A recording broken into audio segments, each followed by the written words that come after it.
Oh, what's good, guys? We're back. UFC 325 in Australia. Man, this card, it's honestly pretty fucking good. I'm really excited about it. These early prelims, I'm gonna keep it real with you, bros. Who are these dudes, bro? Who are these guys? They're from Road. There's a bunch of Asian dudes from the Road to UFC. I mean, man, I'm not gonna sit here and pretend like I know them. I'm not up at 3 in the morning, freaking watching Road to UFC. But let's just but I do know a little bit about some of these guys. I really do. So let me just give you some very casual picks on some of these guys. Aaron Tao, Namzrai, Batbayar. I'm gonna go with Aaron Tao. I've seen this guy a lot. He's very hyped up. I believe he trains at City Kickboxing with Adesanya and Volk and all them. So I'd say he's probably I'm hoping he's very good. Is this Sulang Grangbo versus Lawrence Louis? Lawrence Louis, going Lawrence Louis.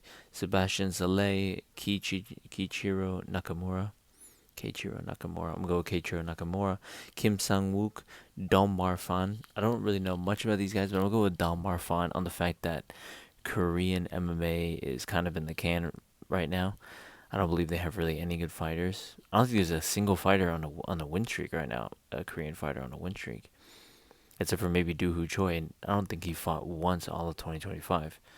So, so I mean, whatever. Kim Sang Wook, because Korean MMA is low key trash. Khan Offley, Yi Zhao, I'm gonna go with Khan Offley by decision.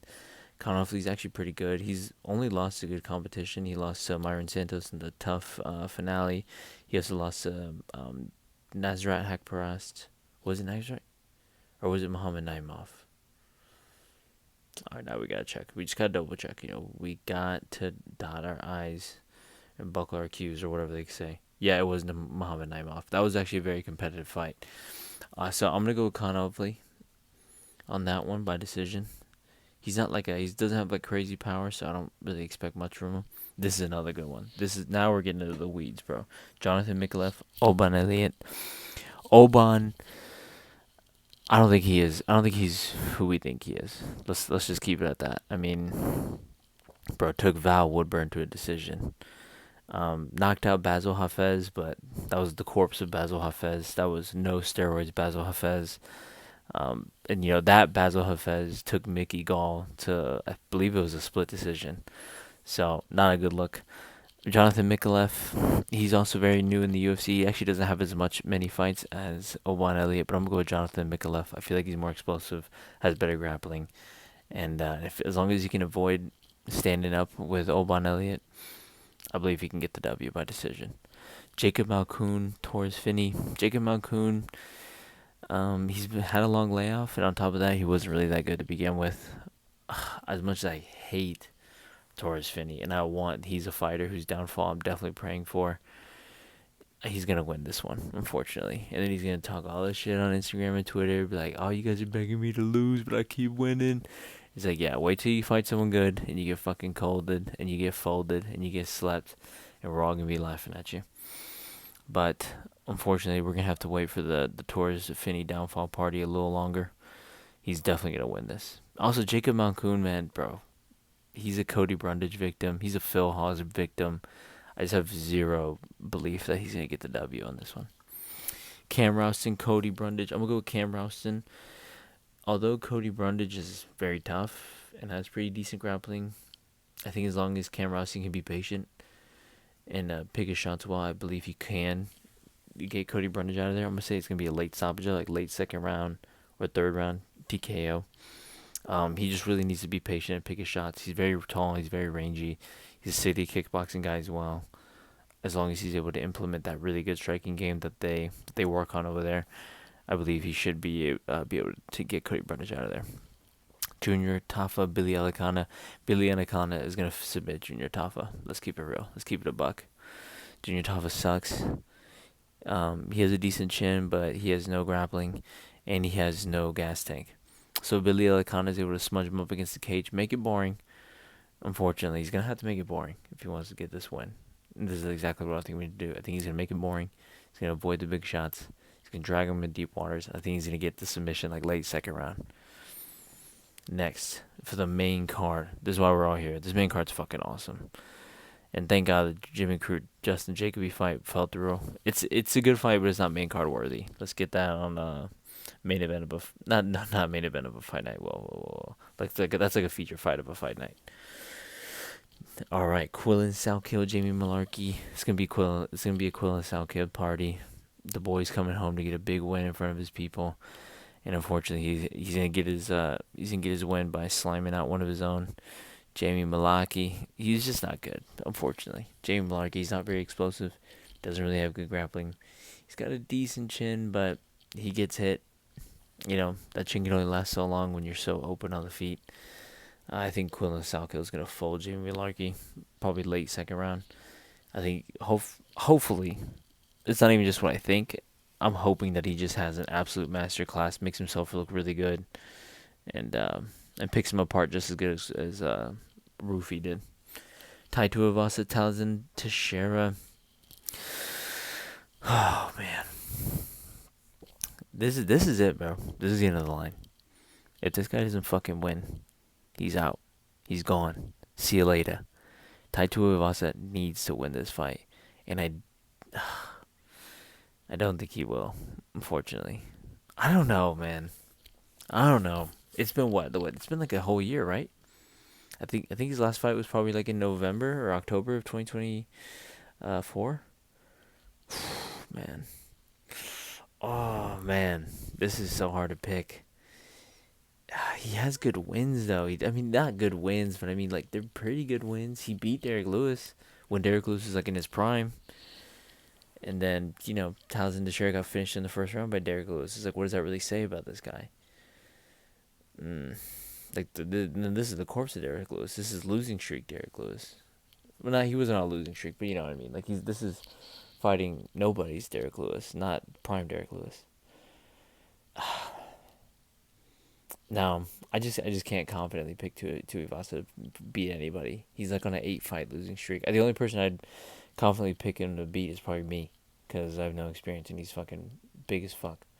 But yeah, man, Thousand Teixeira. Let's.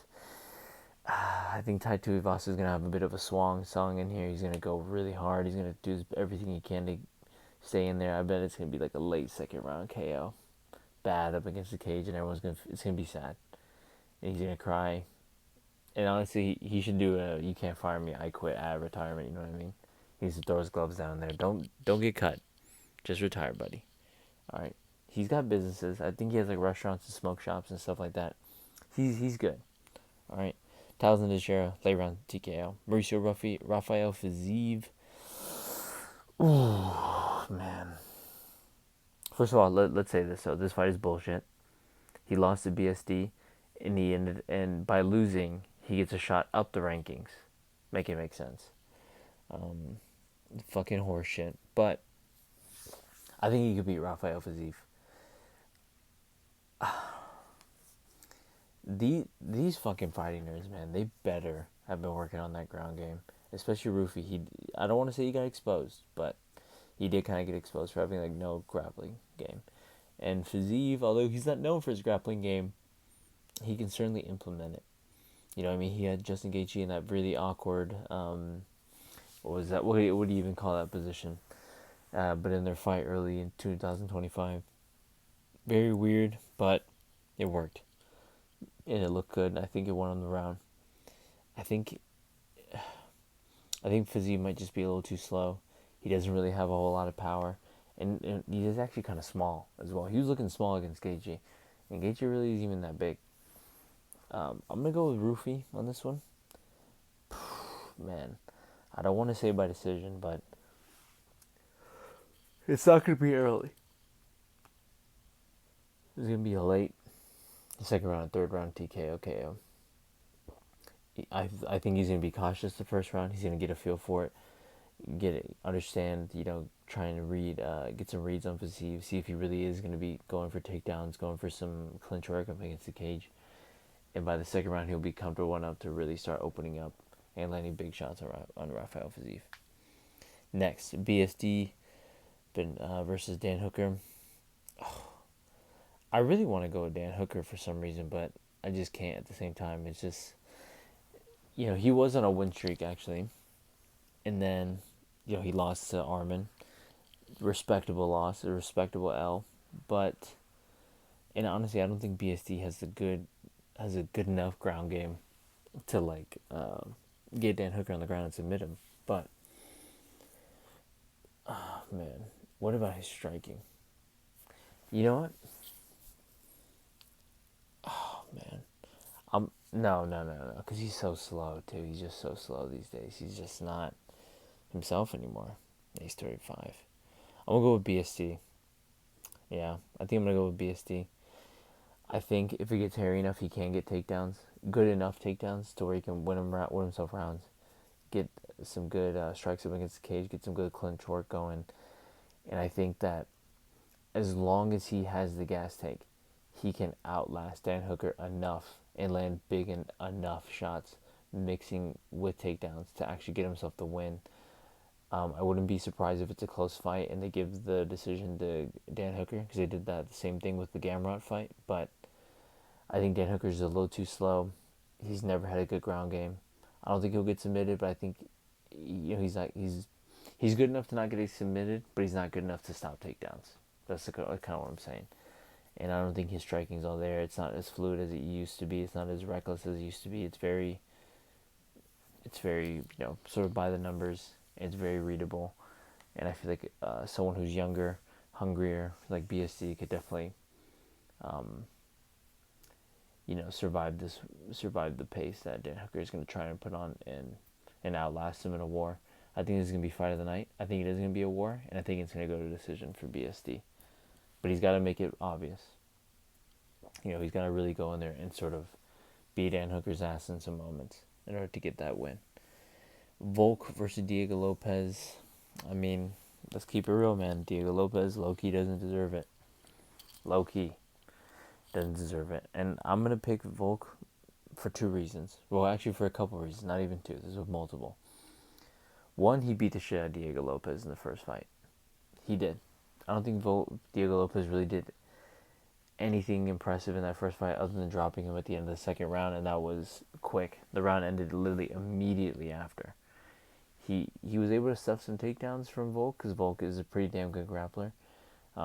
Especially all that training for Islam Makhachev certainly paid off for him in the Lopez fight. But man, I think you need more than a chin and a lucky shot and some good takedown defense to beat Volk. You need a lot of tools. I don't think Diego Lopez has them. Volk has the game plan. He has the blueprint. He already beat him, and he's fought nobody since then. Diego Lopez had another fight with Gene Silva, and I think he exposed Gene Silva with that takedown and that ground and pound, getting him a 10-8 in that first round. But other than that, he definitely didn't work. It looked like he looked even worse in the Volk than he did in the Volk fight. He was very slow in that second round. He landed almost nothing on the feet against Gene Silva, and on top of that, very bad defense, getting pieced the fuck up and by Gene Silva. And Gene Silva is a very slick striker, but Volk has a lot of power. He has thudding punches, and he was able to piece up Diego Lopez the exact same way, stun him in some rounds. Literally, take some missteps due to that freaking power. I think Volk is gonna win this. I think it'll be a lot closer than it was in the first fight, though. So Volk's really gonna have to dig deep. I think Diego Lopez is gonna be coming in here a lot more confident, especially with the experience and the confidence of beating Gene Silva. So I'm gonna go with Volkanovski, but I wouldn't be surprised if there was like a fluke KO in here for Diego Lopez. And this is gonna sound messed up because he doesn't deserve this, but I kind of want him to be champ just so we can get some new blood in this division a little bit. Hopefully we can get like a Evloev, Laurel Murphy main event at some point, like in a fight night. Should be, honestly, low key, it should be like the London main event. I don't know if they're gonna do it, but it should be. Let's see if we can get that going.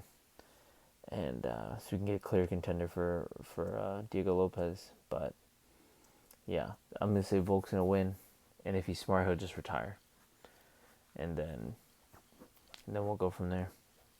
Let me know what you guys think. Let's do it, baby.